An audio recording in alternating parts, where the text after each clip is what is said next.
Cricket South Africa officially dropping all charges of racism against Proteas head coach Mark Boucher. This followed the allegations against him by former teammate Paul Adams. Now, the allegations were part of Adams's testimony at the recent social justice and nation-building hearings, where he claimed that Boucher and other Proteas players regularly sang a racist song about him while he was playing for South Africa at the time. Joining me now is Lawson Naidoo. He is CSA board chair. Mr. Naidoo, thank you very much for your time. Let me begin with this question.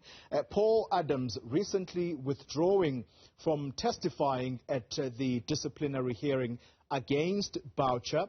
Do you think that that decision may have motivated the final outcome? Good morning, and thank you very much. It was one of the factors that we obviously had to consider.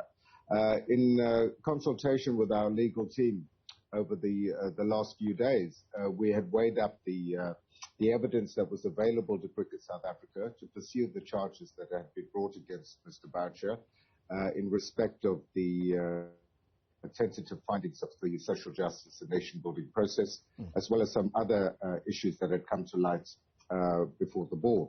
In weighing up the availability of the evidence, the availability of willingness of witnesses to testify, we were advised by our legal team that the charges that were no longer sustainable, and the Board of Cricket South Africa has deliberated on this and taken a decision that the responsible thing to do now would be to withdraw those charges and seek to bring an end to this matter.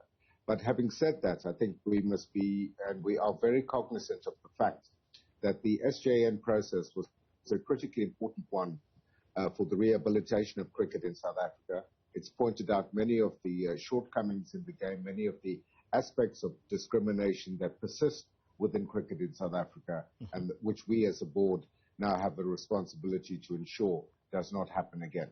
Just to focus the attention on Paul Adams for a moment, he confirmed that Boucher had offered him an apology, which he subsequently accepted. Is this an issue that simply can be fixed with an apology, as you say, that these are almost intractable issues that have plagued the game thus far? Well, I think the first thing to point out is that the apology from Mark Boucher came as part of the SJN process last year. That apology was offered at that time.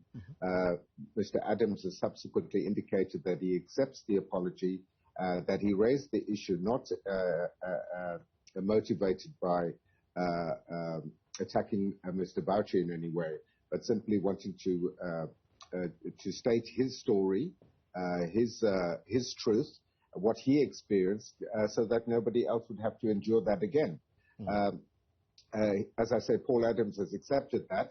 But, you know, in terms of the SJN report, Advocate Nsebeza, the Ombudsman, went further and cast some doubt on the, on the effectiveness of that apology. And that was one of the factors we had to take into account. Yeah. But obviously, the fact that Mr. Adams is now in a further statement says that he doesn't want to pursue this matter against Mr. Boucher, clearly, as I say, plays a role in our decision as to whether to pursue with this disciplinary hearing or not. And as I say, once again, evaluating the evidence that is now available to us, we have taken this decision. In terms of the on-field matters, Mr. Naidoo, with this particular outcome, do you think that this is likely to have a positive impact or a negative impact on the performance of the South African cricket team, particularly in the upcoming series against England? Well, I think the first point is, this has been a matter that has been around since the SJN hearings in the middle of last year. The process of bringing these charges, informing Mr. Boucher of the charges, took place a few months ago, and we've seen improved levels of performance by the Proteas men's team in that time, with an incredible victory over India earlier this year, Test series win against Bangladesh in March this year. So, I think the performance on the field thanks to the management team, the players, the coaches,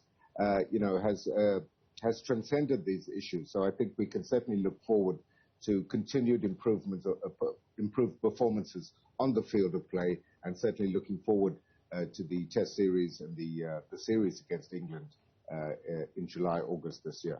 Lawson Naidoo, let's leave it there for the time being. He is the CSA board chairperson.